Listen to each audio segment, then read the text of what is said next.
Hi guys! In this video I am going to paint the Bob Ross tutorial Mighty Mountain together with my boyfriend Bas.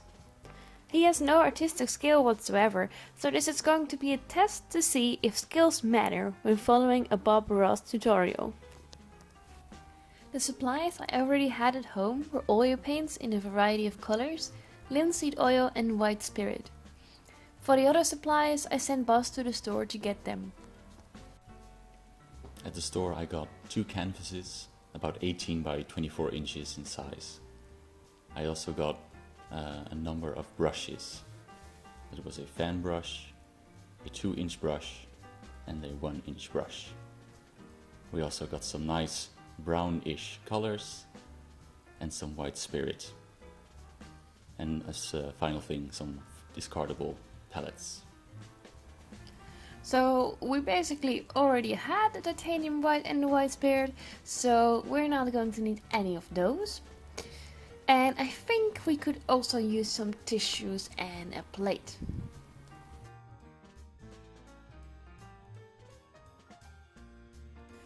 Bob Ross is using liquid white as a base layer in his painting. And since the store didn't have this, we are making some ourselves. I found a recipe online to make this, and I'm not sure if this is the best way to make it, because I have never used liquid white before, but we need it, so I guess we are just going to try and see how it turns out. I mixed some titanium white, linseed oil and white spirits to create the liquid white. Since Bas has never painted with oil paint before, I figured it would not be fair to let him start without explaining some basic mixing techniques. Here I am showing him that you start with a little blob of paint, because in oil paints a little goes a long way. We are going to be using the palette knife to pick up paint and mix it together on the palette. I also explained him that oil paints don't mix with water, so you can only clean the brushes in white spirit or using soap. Wait, you're forgetting something. I start by coating the entire canvas with the liquid white. I have not done any preparation for this painting, but I did watch a lot of Bob Ross as a kid, so I feel like I got this. So let's begin.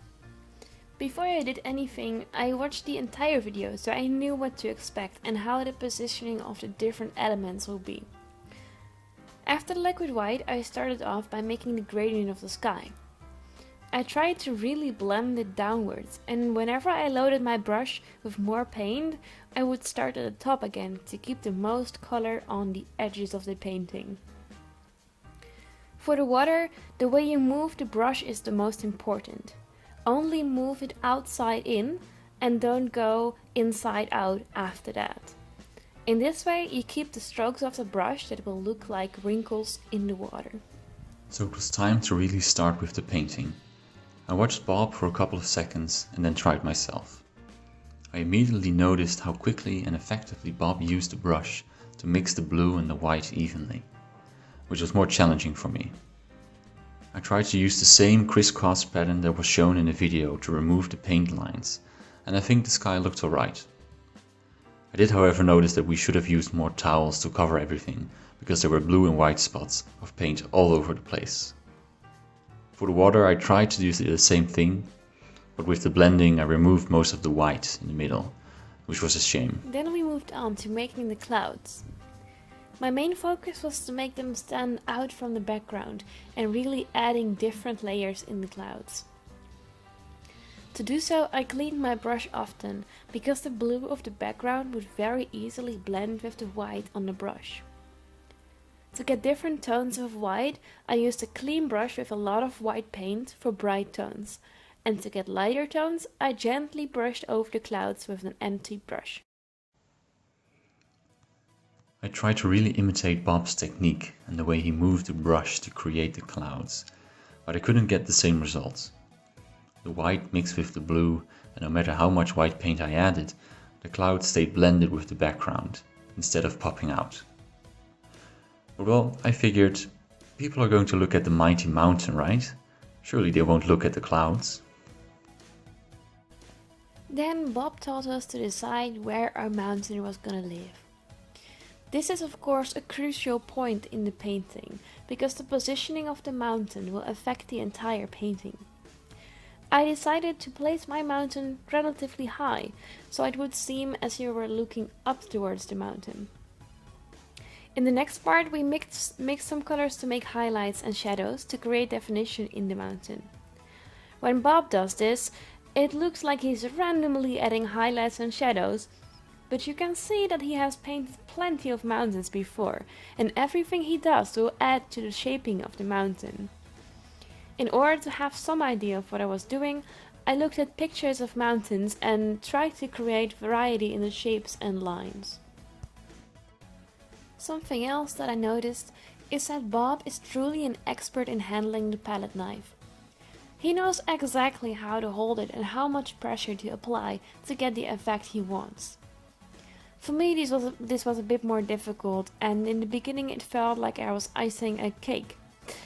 But after some time it became easier. I should also make a little disclaimer about me being the artist in this video. I am more of a hobby artist rather than a professional artist. Also, I mostly work with color pencils and therefore I am not very experienced with oils either. But I guess in the end that's only going to be beneficial for Bas anyway. For the mountains, I tried to make a big contrast between the shadow part of the mountain and the highlighted part, because I know this will create the illusion of more depth in the painting. According to Bob, this was the point where we had to make a big decision, and it felt like I would ruin the painting as soon as I touched the canvas with the palette knife. I didn't know how to hold it, or how much pressure to apply, and using such a dark paint that I was quite nervous to begin. When Bob started to add details to the mountain, I got a bit lost. When I tried to switch between the dark and the lighter colors with the palette knife, they mixed with each other, so pretty quickly I only had brown paint left. And Bob, he switched so quickly between the colors and directions, it felt a little bit too difficult for me. So I just let the video play in the background while I tried to make something out of it for myself, which I think is kind of the point of these Bob Ross paintings. I did pay attention, or a little bit closer attention to the part where he made some glaciers in the valley, and I tried that as well. It did give some more contrast to the mountains, so I'm happy I tried it. I finished the mountain by covering the slopes with the mountain with some green to give the illusion of a forest or a grass covering the slopes. This was a lot easier than making the mountain itself.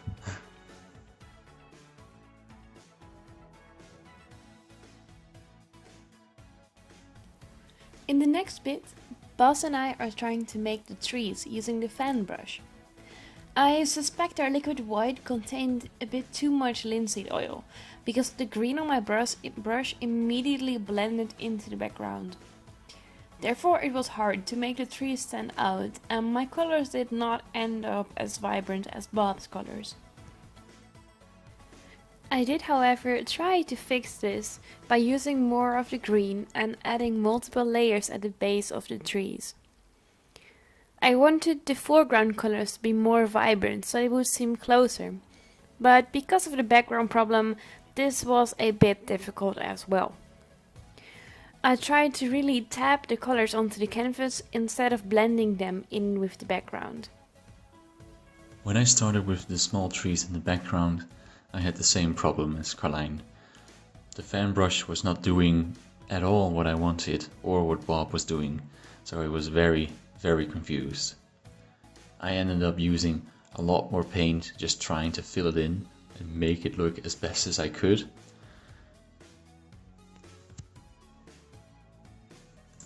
After that, we filled in a little bit more of the background and we created the reflections in the water. This was actually just as easy as Bob showed us.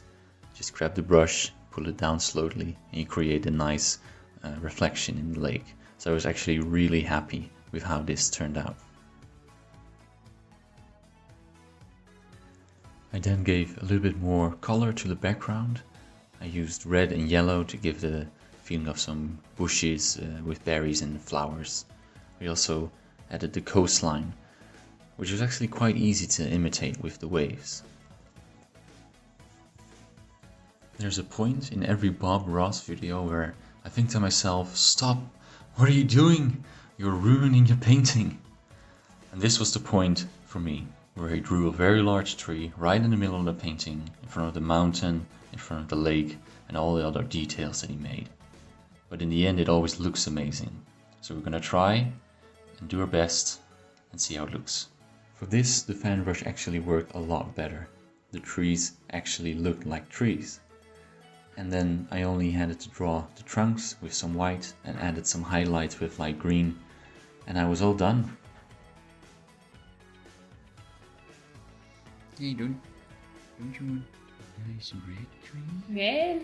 Would be so No, nice. go Are you away. sure? The last part of the painting was adding different sizes of trees in the foreground that would seem to be standing really close to the viewer. I feel like these trees really finish off the painting and really bind all the different elements together. Luckily these trees went a lot better with the fan brush than the trees in the background. To make the trees a bit more interesting, I added a lighter green color as a highlight to the places where light would hit the trees. So here we have the overview of the paintings. I'm quite happy with the way my painting turned out, but I'm especially happy with the coastline and the reflection of the trees in the lake.